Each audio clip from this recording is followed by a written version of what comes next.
One, two, 3, 4. Merci d'écouter mon super Podcast. Merci d'écouter mon podcast. D'écouter mon podcast.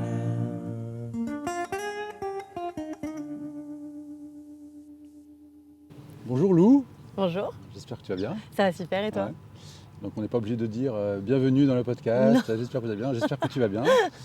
Et merci d'avoir répondu positivement à cette invitation. Avec plaisir, merci de m'avoir invité. Et je voulais juste lire un petit truc, c'est ta cousine Margot Ok. qui m'a parlé de toi. Et elle m'a dit, alors j'ai noté, elle m'a parlé de toi, elle disait que tu as toujours été une personnalité passionnée. Et depuis que tu as trouvé ta vraie voie en tant qu'astrologue, tu as trouvé une énergie encore plus forte. Voilà. C'est très vrai, enfin j'ai l'impression, elle Ouais. l'a plutôt justement écrit, ouais, enfin décrit du coup. Et donc on va parler un peu d'astrologie, on va parler un peu de toi, et de choses un peu random aussi. Et comme première question, je voulais te demander un peu, toi, qu'est-ce qui te passionne? Qu'est-ce qui te fait vibrer en général, au quotidien? Ouais. Pas forcément. C'est marrant parce qu'avec du recul, je pense que peut-être que j'ai toujours eu un caractère un peu intense, mais je ne me suis pas toujours considérée comme quelqu'un de passionné. Et justement, c'est en trouvant finalement une passion que j'ai compris à quel point en fait, cette intensité que j'avais, Ouais. je pouvais la mettre dans cette passion-là. Et qu'est-ce qui me passionne? Plein de choses à vrai dire. Je pense que ce qui me stimule le plus au quotidien et qui amène plein de choses, c'est le fait de considérer la vie comme un terrain de jeu. Et à partir du moment où tu comprends que la vie est un terrain de jeu, tu peux te passionner pour plein de choses, tu peux vibrer de plein de manières différentes et tout devient beaucoup plus stimulant, tu vois. Ouais. Donc après, qu'est-ce qui me passionne? L'astrologie, évidemment, c'est pour ça que Ouais. j'en ai fait mon métier. Ouais. Décrypter les gens, je pense. Ouais. Ah oui, il y a ça. Décrypter les gens. Dans l'astrologie, il y a ça. Ah ouais, c'est que ça en même temps. L'astrologie, c'est vraiment analyser le thème astral, on pourra en reparler, mais analyser la carte du ciel des gens et les accompagner en fait dans le fait de mieux se comprendre D'accord. et mieux se développer. Ouais. Et c'est dans l'astrologie, bon, on va en parler un peu après. Ouais. J'avais écouté, parce que tu fais un podcast, tu fais une Ouais. chaîne YouTube, tu produis pas mal de choses. Et j'avais écouté justement l'épisode super intéressant où tu racontes très bien cette histoire de comment tu es devenu astrologue. Très bien raconté. Je pense que tu as un talent, vraiment un grand talent. Merci. Et dans cet épisode, justement, tu disais que tu n'avais pas de passion. Oui. En fait, c'est que tu avais peut-être, tu es en train de dire que tu as un caractère passionné, mais Ouais. tu n'avais pas trouvé Exactement. le match en fait avec. Dans quoi mettre exactement toute cette énergie pour ceux à qui ça parle, je suis scorpion, enfin voilà, j'ai une énergie très intense, très passionnée. Mais c'est juste que voilà, quand je lisais par exemple l'archétype de ce signe-là, j'étais moi, oui, bon, j'ai de l'intensité, mais j'ai pas de passion spécifiquement. Et le jour où en fait j'ai réussi à trouver ça, j'ai vu à quel point effectivement, si je canalisais mon énergie dans un sujet qui me passionnait, alors là ça fait des ça fait des chocs à pic comme on dit. Oui. Parce qu'avant, tu te dispersais dans plusieurs choses? Ouais, je pense que j'ai toujours été quelqu'un qui avait des lubies sur plein de choses, où je me passionnais pour quelque chose le temps de... Mais alors vraiment, de manière finalement assez superficielle, et j'avais pas encore plongé corps et âme dans quelque chose, et voilà, c'est chose faite. Est-ce que tu peux nous raconter un peu cette histoire? Alors, on va renvoyer les gens le lien vers le podcast. Je vais pas repartir pendant une heure. On va pas repartir sur une heure, mais why not, hein. Mais ce que je trouve ce qui serait intéressant, c'est que tu racontes un petit peu quand même, pour les gens qui l'ont pas, peut-être ils écoutent en audio, peut-être ça donnera peut-être envie d'écouter ce que tu fais. Comment tu l'as fait, et surtout à mettre l'accent sur pourquoi tu penses que ça a résonné avec toi, tu vois, l'astrologie, et pas autre chose. Pourquoi pas autre chose? Oui, c'est vrai. Je pense que déjà, à la genèse de toute l'histoire, quand j'étais plus jeune, j'étais très intéressée par le fait de décrypter les gens, la psychologie, mais j'étais pas un profil assez assidu et scolaire pour partir dans des études de psychologie. Je suis partie en com, très bien, je suis un profil créatif aussi, donc voilà. Mais à certains moments dans ma vie professionnelle, c'est revenu plusieurs fois ce côté de vouloir coacher les gens. Tu vois, le côté thérapeute. Enfin, je m'intéressais un petit peu à tous ces sujets-là, mais sans forcément y aller. Quand tu étais en études ou Non, par la suite, quand j'ai commencé à travailler, à travailler à 21 ans, j'ai fait 10 ans en tant que responsable com. Et voilà, il y a eu plusieurs moments dans mon parcours où j'ai un peu eu ce côté-là de tiens, en fait, peut-être que plus tard, tu aimerais faire ça. Avec un vrai questionnement de, dans tous les cas, je ne me vois pas me réaliser en fait, dans la communication. Et en fait, on est parti voyager avec mon mari pendant 1 an en Amérique latine. Et pendant ce voyage, on a terminé par une retraite au Mexique de 2 semaines avec tout plein de choses pour éveiller l'esprit. Et pendant cette retraite, on nous a parlé un peu d'astrologie. Et notamment, en fait, on m'a demandé quel était mon signe lunaire. Et la majorité des gens connaissent leur signe solaire. Par exemple, si je te demande ton signe astro, tu le connais? Ouais, Cancer. Voilà, Cancer. Moi, je savais que j'étais Scorpion, mais quand on m'a demandé mon signe lunaire, j'étais un peu en mode, mais de quoi tu me parles en fait? Et donc, j'ai compris que l'astrologie, c'était quand même bien différent de juste l'archétype auquel on est censé coller et des horoscopes dans les magazines qu'on peut voir, voilà, qu'on feuillette l'été à la plage, quoi. Et donc finalement, en rentrant, j'avais trouvé ça hyper intéressant. Mon mec m'a offert un livre que j'ai laissé de côté pendant 1 an. Puis finalement, 1 an plus tard, ça a fini par me monter au cerveau que effectivement, il y avait quelque chose à faire. Ton mec, il avait senti. Je pense que mon mec avait senti, ouais. T'étais intéressé quand même. Oui, il avait vu. Après, il est passé dans une librairie, il a trouvé ce livre-là, il m'a dit ça m'a fait penser à toi. Peu de temps après, j'ai une amie qui m'a offert un tarot. Alors l'astro et le tarot n'ont rien à voir, mais en tout cas, c'était des outils ésotériques pour aider comme un espèce de miroir de l'âme en fait. Et c'est intéressant cette coïncidence de 2 personnes qui viennent m'offrir des choses simultanément.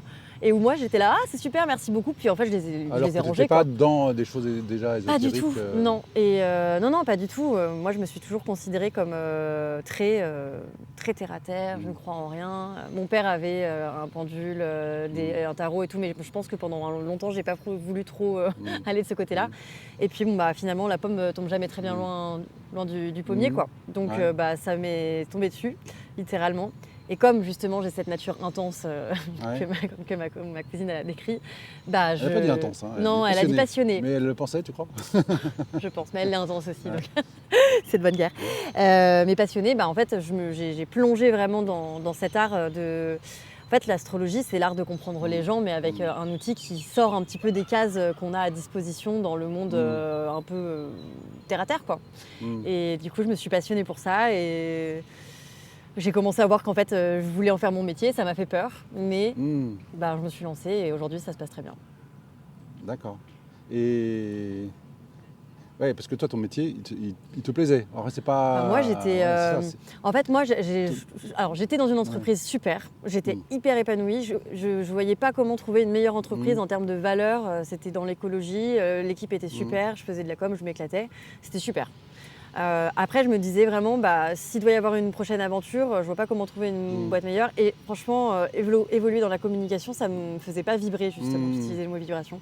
Et en fait, je comptais pas spécialement en partir, mais l'astrologie est arrivée. J'ai fait les choses, les 2 conjointement pendant 1 an et demi. Et au bout d'un moment, il a fallu se rendre à l'évidence que c'était pas possible d'avoir 2 tafs en même temps. T'as commencé à...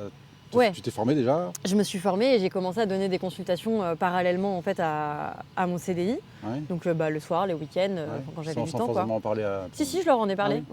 Je leur en ai parlé. Mais je leur ai parlé d'astrologie au début comme c'est quelque chose qui me passionne, ça m'intéresse. Puis petit à petit, j'ai commencé à donner des consultations, donc je leur ai raconté. Mais il n'y avait rien... Enfin voilà, il n'y avait rien de... à ce stade, je pensais vraiment pas partir un jour pour être astrologue, quoi. Et puis en fait, ça a pris en ampleur. Mes réseaux sociaux ont explosé. Je me suis retrouvée avec plein de consultations. Et donc du coup, je me suis dit, il y a un moment donné, c'est plutôt un bon signe, quoi. Ouais, ok. Je comprends un peu. Parce que j'ai cherché un peu quel était le déclic. Parce qu'on peut avoir un truc qui nous plaît. On peut avoir envie de se former. Et ou non, il y a le déclic où il faut aller oser se lancer, en fait. C'est ça. Se jeter. Se jeter. Non, mais si, c'est ça. C'est ça. C'est faire cette décision, prendre cette décision qui est un peu audacieuse, de dire, bon allez, je change, exactement. Je teste au moins. En fait, il y a vraiment eu un moment où... C'est venu un peu par là, c'est que les choses se sont précipitées. Ouais, ça s'est vraiment précipité, c'est ça en fait. J'étais avec mon rythme, j'étais bien, et puis tout d'un coup... j'ai commencé à avoir de plus en plus de rendez-vous en fait. Et donc je voyais bien que en fait, je travaillais déjà être séparé entre 2 métiers, c'est compliqué. Tu travailles de 9h à 18h le matin, tu fais un truc, pour une entreprise et puis le reste du temps, tout le temps que tu la loues à ton autre activité. Bon, au bout d'un moment, ça fait beaucoup. Et je me suis dit en fait, qui ne tente rien n'a rien dans la vie. Ça a l'air de bien se passer, pourquoi pas suivre cette aventure? Et de toute manière, je voyais que ça me faisait tellement vibrer que finalement mon énergie était en train de baisser aussi pour l'autre entreprise et c'est normal, quoi. Donc avant que je devienne... voilà, que ça se passe mal pour l'entreprise parce que j'ai plus assez d'énergie, ou que je dois renoncer à quelque chose. Bref, j'ai préféré être honnête avec elle et voilà. Ok. Et par rapport à la première question que je te posais, alors moi je suis cancer, donc je vais plutôt lentement. Je pose des questions, ça rentre. Toi, qu'est-ce qui a résonné alors, sur le moment, je comprends, ça a résonné en toi, ça t'a plu. Et maintenant, avec le recul, tu dis qu'est-ce qui a résonné en toi avec l'astrologie que d'autres choses peut-être tu aurais pu faire de la psychologie, ça aurait fonctionné ou... Je pense que c'est le côté où ça n'a aucun sens que ça fonctionne et pourtant c'est dans le mille à chaque fois, quoi. C'est ce côté où déjà la plupart des gens sont sceptiques et en fait si tu regardes leurs cartes et que tu leur dis 2-3 trucs, tu vois que les gens ça chamboule complètement leur certitude. Ouais. Donc je pense qu'il y a un côté où participer à ouvrir l'esprit des gens, en plus du côté où tu accompagnes, je trouve que c'est magique, quoi. Enfin, il y a un côté... il y a un côté, c'est fou. Plus tu pratiques et justement tu as découvert un peu un outil magique. Ouais, c'est exactement ça. C'est comme si en fait on te donnait une notice que personne d'autre, tu vois, j'ai des gens qui en consultation m'ont dit mais t'as fait en 1 heure ce que ma psy a pas réussi à faire pendant 1 an, tu vois. Et c'est pas pour comparer, le travail des psys c'est vraiment super, etc. Mais c'est un autre outil. Et je trouve que là aujourd'hui on est à un moment de bascule où la société, alors il y a plein de choses, il y a la quête de sens, mais les gens commencent un petit peu plus à s'ouvrir et moi je suis aux premières loges en train de regarder ça et je trouve ça super, quoi. L'autre question que je voulais te poser un peu, alors c'est pas vraiment une question, je voulais parler un peu de bold move, bold move qui sont ces décisions un peu intéressantes, parce que quand on voit quelqu'un qui fait un mouvement comme ça, moi ça me rend très curieux de dire qu'est-ce qui a pu faire le déclic, dont on a un peu parlé là.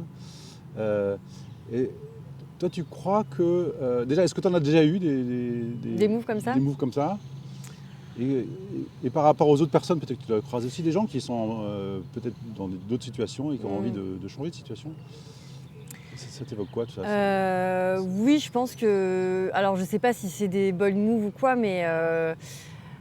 j'avais arrêté mes études pour demander plutôt un CD à l'époque en alternance. Enfin, j'ai toujours été un peu kamikaze sur j'ai un plan, puis finalement mon plan je le dévie. Je suis partie voyager avec mon mari pendant 1 an. En fait, j'ai l'impression que quand les opportunités, que je crée les opportunités et que je les saisis. Là où d'autres personnes me disent t'as trop de chance d'avoir fait ça, moi j'aimerais tellement. Moi en fait, ma manière de réfléchir c'est si t'aimerais vraiment le faire, il n'y a pas de raison de ne pas le faire en fait. Mais ça se cultive, j'ai pas toujours été comme ça. Je suis juste, je pense, quelqu'un qui a appris à suivre un peu les signes et à se dire en fait la vie c'est une page blanche et c'est toi qui décides de ce que tu mets dessus. Si tu mets des barrières, c'est sûr que ta vie, il y aura des barrières dedans. Tu vois. D'accord, ouais. Et c'est pas quelque chose qui va nous arriver, c'est quelque chose de concret, quoi. Ouais, je pense. Et donc le départ en Amérique latine, c'était un peu ça aussi, c'était un truc, une décision... Ouais, c'était pas... Enfin, je veux dire, à la base, c'est juste mon mec qui m'a dit j'ai déjà un peu voyagé, j'aimerais revoyager, est-ce que t'aimerais toi voyager? J'ai dit oui. Et voilà, en fait, on l'a organisé et puis on est parti. Et tout le monde, à ce moment-là, quand on est revenu, nous a dit ah, ça a l'air incroyable de faire ça, mais moi, je pourrais jamais parce que j'ai ma carrière. Et t'es là, ça, c'est toi qui travaillais décides. Déjà?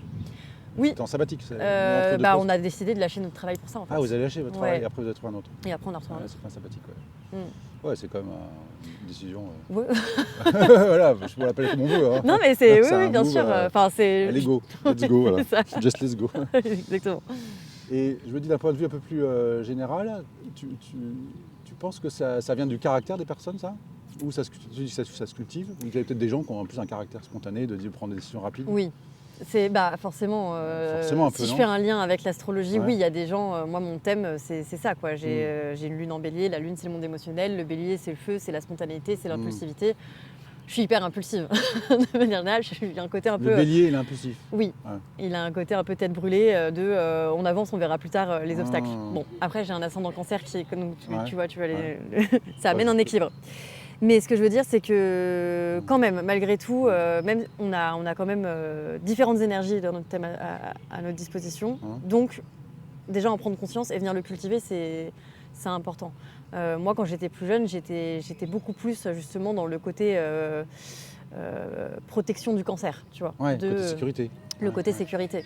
Et en fait, j'ai réalisé que on peut pas se définir avec un seul côté, tu vois. Et donc c'est génial de se dire en fait j'ai ça à ma disposition, viens, j'ai qu'à dégainer ce côté-là plus souvent, quoi. Encore ça c'est que les trois. Oui, là c'est vraiment. Oui. Choses, on doit pouvoir toujours trouver quelque chose d'un peu audacieux dans notre...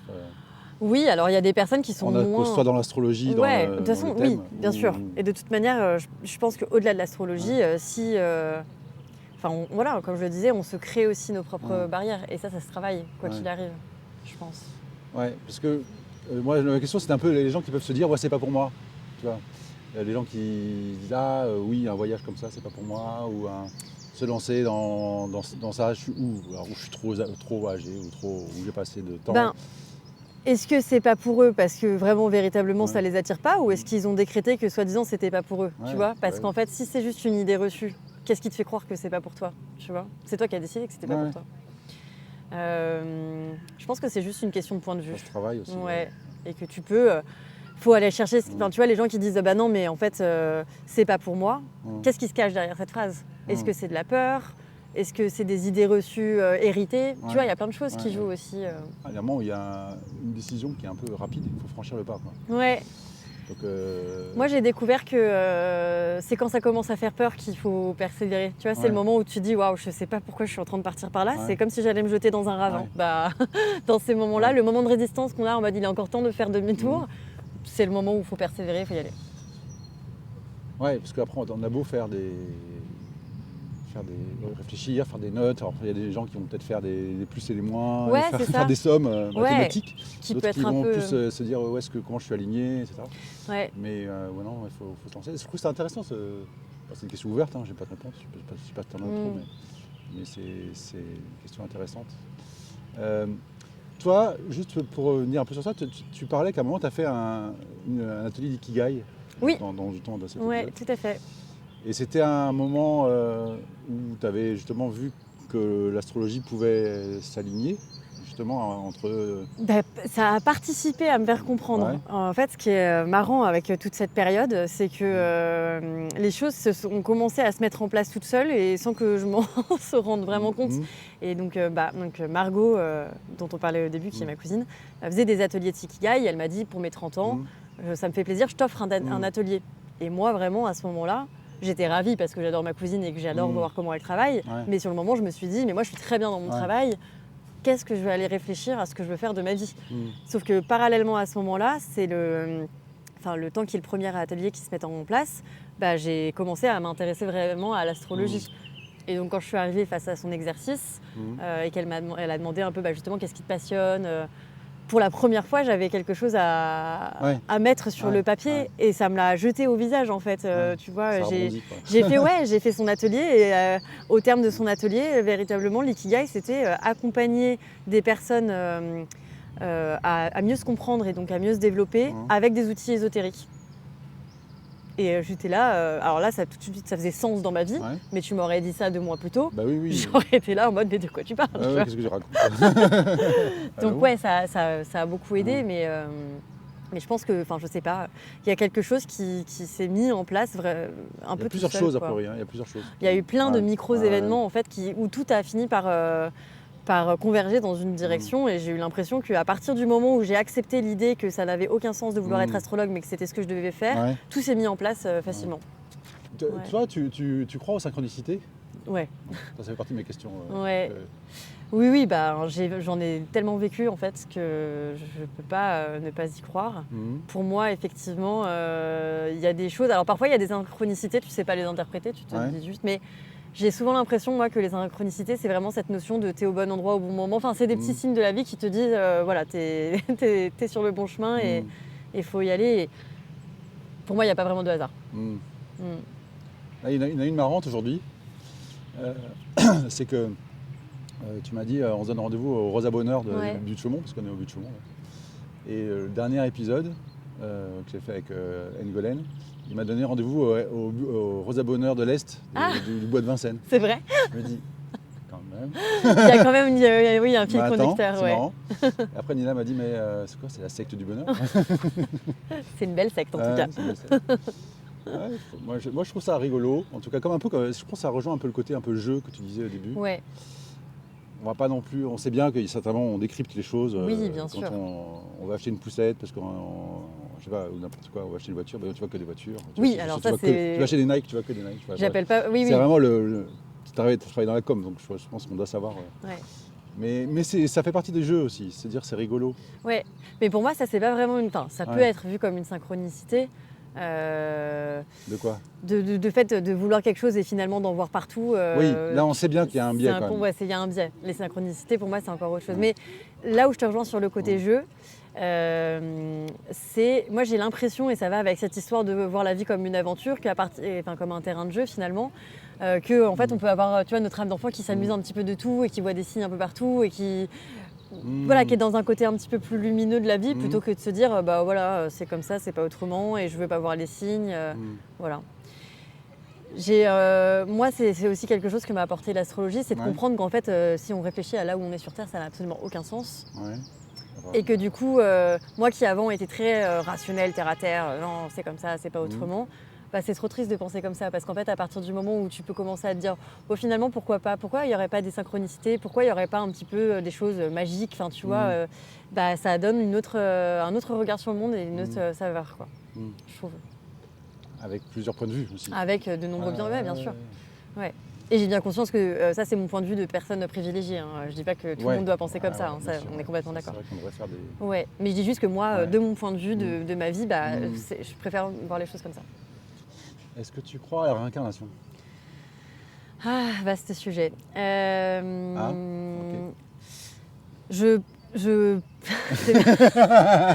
En fait, à la base, vraiment, j'y croyais pas.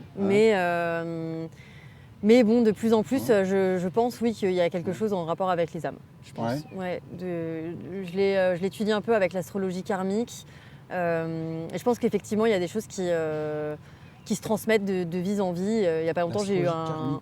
l'astrologie karmique, c'est de se dire que... Ah oui, il y a plein de types d'astrologie. Qui est de l'astrologie karmique qui te dit comment se sont passées tes anciennes vies et ce que tu récupères comme karma. Ah oui, karma, forcément, tu récupères. Ouais. Et la dernière fois, j'ai fait un rendez-vous avec une médium. J'aime bien tester un petit peu. Ok. Non, ma question, je pensais, je me dis, elle va tomber à plat ma question. Non, pas du tout. Elle va me dire, bah, et en fait, elle m'a parlé d'une de mes vies passées, mais ça m'a scotché parce que bon, à la base, quand elle a commencé à partir là-dessus, j'étais un peu en mode genre, moi en fait, tant que c'est pas tangible, j'ai un peu du mal. Ouais. Sauf qu'elle m'a parlé d'une preuve physique que j'ai sur moi et elle pouvait pas être au courant que j'ai ça, tu vois. Et là, je me suis dit, ok, il y a un bug dans la matrice. Comment elle est au courant de ce truc-là? Et du coup, ça m'a questionné. Je pense que ça fait partie des grands mystères de la vie, mais j'aime à croire effectivement qu'il y a de ça. Je trouve que ça donne du sens. D'accord. Et c'était il y a combien de temps, juste pour savoir c'est quel chemin tu as fait depuis cette... c'était il y a un mois et demi. Ah ouais, d'accord. Ouais. Donc là, tu en es encore en train de... Moi, je continue à grandir sur le sujet. Ouais. Tu vas essayer d'autres choses. Oui, j'aime bien tester plein de trucs. C'est marrant parce que je discutais avec depuis que je vais t'interviewer, je dis à tout le monde, je vais interviewer une astrologue, etc. Et je demande à tout le monde leur signe. Alors j'y connais rien. Ouais. Putain, je connais pas grand-chose. J'y connais pas grand-chose. Et je discutais avec une fille une chanteuse que je vais interviewer dans début mai là. Et je lui dis, c'est quoi ton signe astrologique? Elle est partie, ah ouais, les signes d'eau et tout. Et elle me disait qu'elle croyait à la réincarnation. Elle, c'était vraiment, je pense, au bout de 10 secondes, elle m'a dit ça. Ok. Et elle m'a dit, mais oui, tu vas interviewer un astrologue, parle-lui de la réincarnation. C'est un sujet qui est passionnant. Et donc, je ne voyais pas le lien, mais peut-être, je comprends un peu mieux. Peut y avoir, oui, il y aurait plein de trucs à dire. Il y a une des croyances de l'astrologie qui n'est pas... Alors, il y a autant d'astrologie qu'il y a d'astrologie. On pense aux d'astrologie. planètes, tu vois. On ne pense pas à la réincarnation, pour moi, c'est quelque chose qui... Oui, mais on s'incarne sur Terre à un moment où le ciel est positionné d'une telle manière qu'on récupère en fait tout ce qu'il y a dans notre thème astral, avec ce que ça amène d'expériences qu'on va expérimenter. Et en gros, du coup, il y a certains astrologues qui pensent que c'est notre âme qui, en gros, choisit ce moment-là pour s'incarner en fonction des événements qu'elle va devoir expérimenter pour passer à la prochaine vie, tu vas nettoyer son karma, etc. Voilà. C'est l'âme qui choisit? C'est l'âme. Ouais, d'accord. Elle choisit la personne, elle personne, elle choisit... l'incarnation, quoi. Le moment, elle choisit plutôt le moment. Ok. Et tu vas continuer à explorer un peu ça Ouais, je suis curieuse. Après, moi, j'ai une pratique de l'astrologie. Après, toi, tu as une autre. Tu dis l'astrologie karmique, toi, tu as une astrologie qui a un autre nom? En fait, moi, c'est de l'astrologie vraiment plus psychologique. Tu vois, c'est une astrologie qu'on dit humaniste. Et en gros, du coup, c'est vraiment plus concret, plus tangible, plus dans l'accompagnement des personnes. On peut accompagner les gens avec l'astrologie karmique. moi, même si ça va peut-être faire sourire certaines personnes d'entendre dire ça, parce que les gens peuvent penser qu'être astrologue, c'est être un peu perché, je suis une astrologue très ancrée et en gros, j'aime que mes séances, elles soient assez ancrées. Je peux parler de transgénérationnel. Je préfère parler de transgénérationnel que de vie passée. Pour moi, on récupère plus des choses des générations qui nous ont précédés, ce qui a été prouvé avec l'épigénétique, ou des choses qui se vérifient. Plutôt que de dire, écoute, si c'est comme ça que tu es dans ta vie, c'est parce que à une certaine personne, tu as eu tel problème dans une autre incarnation. Ce qui est probable, hein. Franchement, je ne dis pas que c'est... Voilà. Mais je trouve que c'est plus facile de remonter sur le lien de l'affiliation. Tu vois, quand je parle de transgénérationnel à quelqu'un, la personne, elle peut aller faire des recherches et puis elle peut revenir me voir en me disant oui, effectivement, mon grand-père, il lui est arrivé ça, tu vois. Ça se vérifie. Moins facile d'aller regarder l'autre incarnation. Quoi. Tu t'es formé aussi un peu sur ça? Je me forme sur ça, ouais. Ah, t'es en train de... Ouais. Enfin, tu continues à... De toute façon, quand tu es astrologue, tu continues à te former en permanence. Et je suis une jeune astrologue, hein. Pour le coup, je me suis formée il y a 2 ans, donc il y a encore plein de choses à apprendre. Ah ouais, j'imagine. Je crois que j'ai vu que parfois tu disais, ça, je maîtrise pas encore bien. Ouais, je suis en process. Je suis assez transparente. Enfin, j'essaie d'être transparente avec les gens en leur disant, je continue à apprendre. Revenez me voir plus tard si vous voulez explorer ça. Je travaille. Et aussi, toi, dans la façon que tu as de faire tes vlogs, de faire des stories, de faire des vidéos, des podcasts, tu as envie justement de donner une autre image de l'astrologie. Oui, alors je pense que moi, ma vocation, c'est déjà de démocratiser l'astrologie. Ouais. Donc pour ça, il faut toucher des gens qui sont pas dedans, quoi, à la base, pour venir leur montrer ce que c'est vraiment l'astrologie. Donc il faut parler leur langage. Si tu commences à être hyper mystique, il y a des astrologues qui sont dans cette énergie-là et c'est super, mais ils s'adressent à un autre public. Moi, je pense que ce qui a bien fonctionné, et c'est pour ça que mes réseaux sociaux aussi ont explosé, c'est que je parle un langage que tout le monde comprend et j'en fais pas quelque chose de pas palpable et de trop nébuleux, de trop mystique, quoi. Donc, mais c'est volontaire au début ou au début tu as pris un micro? En fait, je suis juste moi-même. Tu t'es dit, allez, je sais pas, tu as commencé par des vidéos YouTube ou tu as commencé par le podcast? Non, j'ai commencé par ma page Instagram, ouais. J'ai commencé par ma page Instagram. Au début, je montrais même pas ma tête, je faisais des carousels. Et puis ensuite, j'ai fait le podcast. Pareil, au début, je me filmais pas, je parlais juste. Un carrousel avec une voix off? avec du texte. Avec du texte, ouais. Puis après, j'ai commencé à faire des vidéos et à montrer ma tête. Mais en fait, j'ai jamais... En fait, je pense que depuis le début, j'ai décidé d'être moi-même. Ouais. Et il y a vraiment des vidéos où je raconte, même au-delà de l'astrologie, je raconte ma vie, mais je fais des parallèles avec justement l'astrologie pour vous montrer de manière concrète comment ça peut nous impacter dans notre quotidien. Et voilà, en fait, je me suis juste dit, écoute, t'inventes pas un personnage, sois toi-même et tu verras bien. Okay. Et je pense que les gens, c'est ça qui... Et c'est venu comme ça. Ouais. En fait. C'est parce que tu me dis, je me suis dit, je vais démocratiser l'astrologie, mais tu t'es pas fait un plan en disant, voilà, faut que je parle à tel type de personne. Donc, non, moi, j'ai aucun plan. En fait, ça s'est fait... j'ai commencé à me dire, alors déjà au début... C'est ça qui fonctionne aussi, c'est que c'est spontané. Oui, c'est ça. Moi, au début, c'était pas... me mettre sur les réseaux sociaux, ça a été un petit challenge, quoi. Parce que déjà, tu commences à partir dans un sujet comme l'astrologie. Il y a la plupart des gens qui te disent, mais qu'est-ce qui lui arrive à celle-là? Pourquoi elle est en train de partir dans cette direction? Ensuite, tu te mets à parler sur les réseaux sociaux. Au niveau de ça a été quand même relativement bien accueilli. J'ai eu de la chance, mais quand même, au début, tu as aussi des idées reçues sur, mais on va penser quoi de moi, tu vois? Dans l'univers professionnel...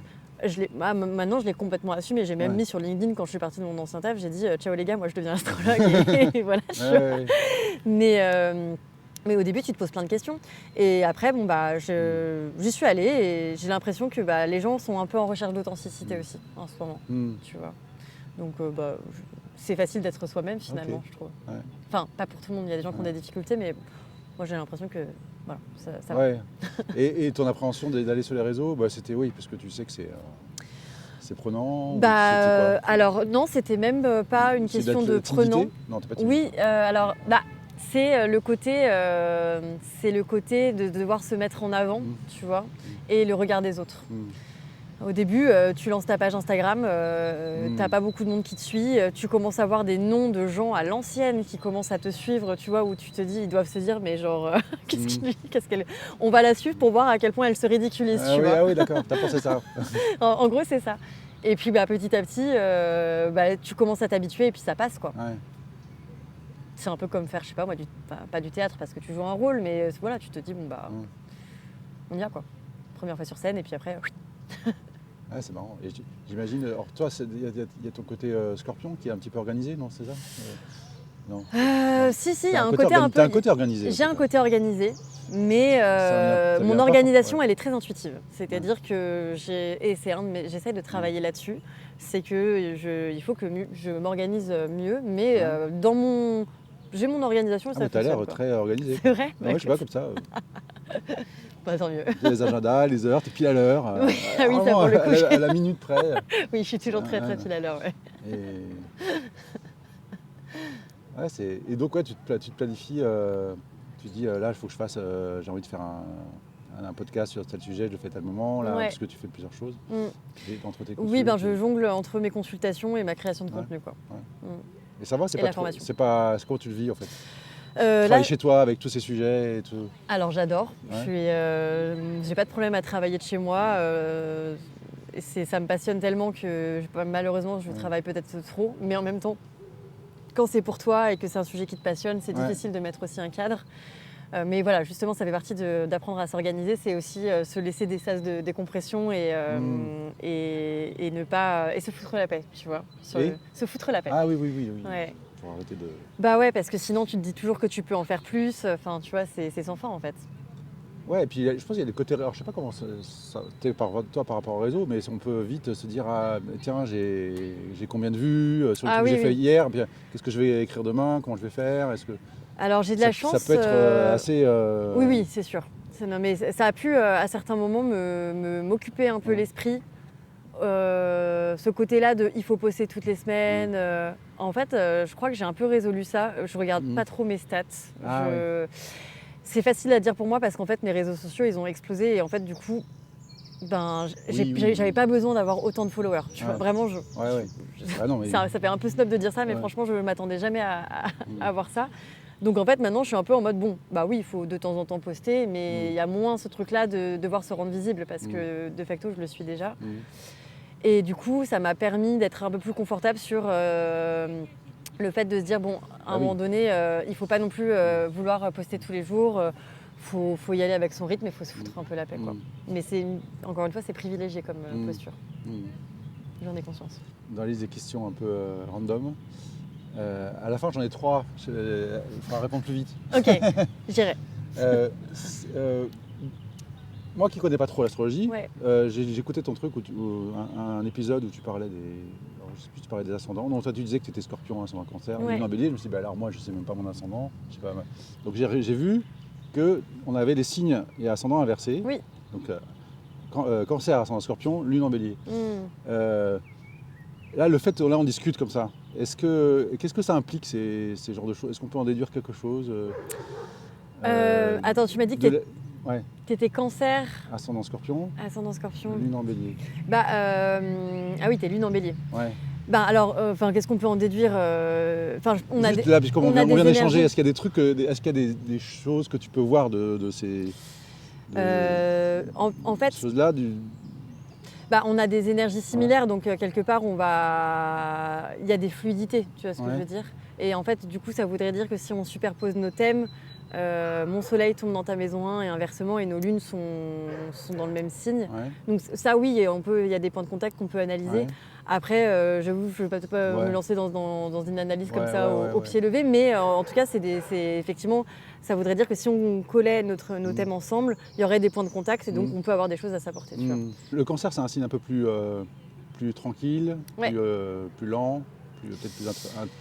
C'est un signe d'eau comme le scorpion. Il y a un signe d'eau. C'est un signe d'eau comme le scorpion. Donc ils ont. Le scorpion, c'est un signe d'eau. C'est un signe aussi, tout le monde pense que c'est un signe de feu, mais c'est un signe d'eau.